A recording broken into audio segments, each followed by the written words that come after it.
How you guys doing? Alright, so let's get down to today's moral dilemma thingy. Alright, so you go camping, and, it's just you and your daughter and your niece.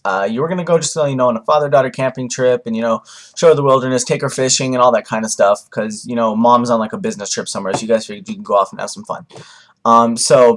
Anyways, your daughter asks if she can bring her cousin along, your niece, and you say, of course, because, you've grown up, they've grown up together, and she's family, so you bring her along too. And you go have some fun, and you get there, and you got your guys' campsite is right next to the river, and you tell him not to go in the water without him, and he's going to go take the stuff out of the truck and bring it to the campsite. We'll unload it at the campsite.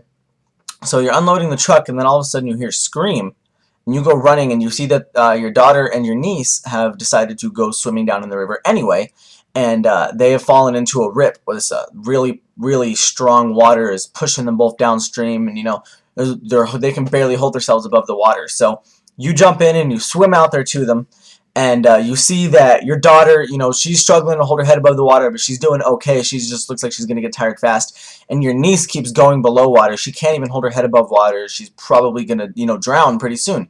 So you figure that you're strong enough to take them both back, except you can only take them back one at a time. You're only strong enough to grab one of them at a time and swim back to shore with the other hand and to do it. And it would be too heavy for you to pull them both with one hand. So you're like, shit.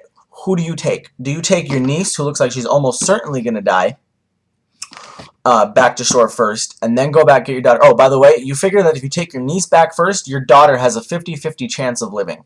So if you take your niece back first, your daughter has a 50-50 chance of living. If you take your daughter back first, your niece is definitely going to die. So do you take your niece back first and let your daughter have a 50-50 chance of living and hopefully you make it back out there to her in time? Or do you take your daughter first and just let your niece die to make sure that your daughter survives? So post your answers, and I look forward to seeing what you guys have to say and what we'll do in this situation.